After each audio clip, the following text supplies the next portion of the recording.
අලුතෙන් කිරිබත් හදලා අලුතෙන් ඇඳලා පුදුම වැඳලා කාලා බීලා තමන්ගේ ජීවිතෙත් අලුත් නැම්මකට හරව ගන්න බවක් නම් මට පෙනිලා නැහැ.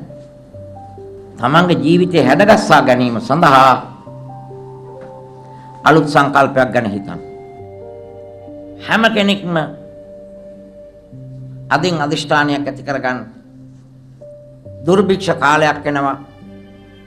ඒ දුර්භික්ෂ කාලයට අපි මාසේ ආදායම කොයි ආකාරයෙන් පිළියෙල කරගත්තොත්ද අපට ඉදිරියට යන්න පුළුවන්.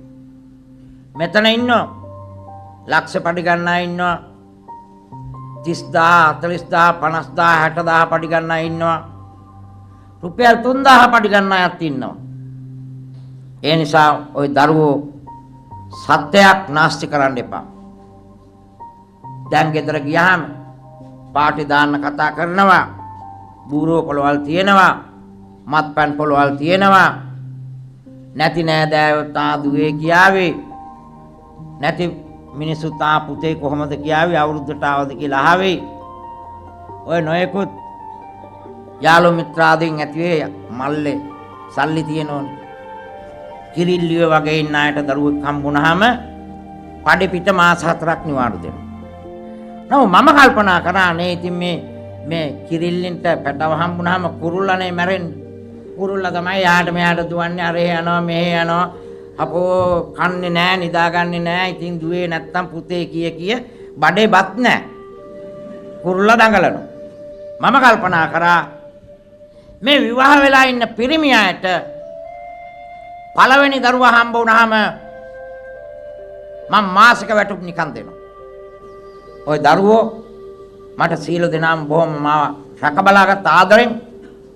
ඒ වගේම මාත් ওই දරුවෝ ආදරෙන් රැකබලාගත්තා. මේ ලැබන්නා වූ නව වසර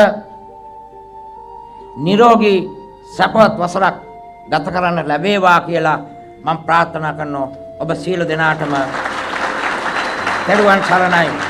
යේසු ක්‍රිස්තුස්. පරපුරෙන් පරපුරට තිලින කළ මාහැඟි ගුණදම් වියකී යන දේශයක්.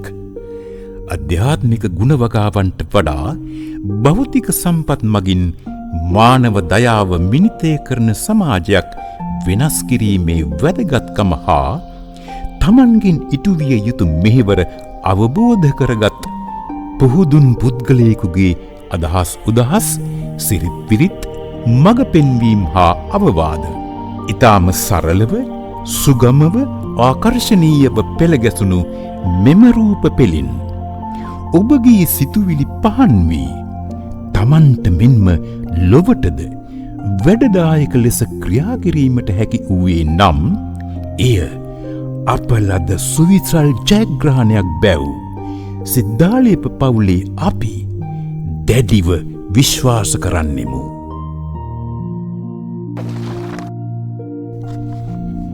හෙට දවසේ රටට දැයට නව මම්පෙත් හෙළි කරනු පිණිස දේශබන්දු වෛද්‍ය වික්ටර් හෙට්ටිගොඩ මැතිතුමාගෙන් තවත් සමාජ සත්කාරයක්.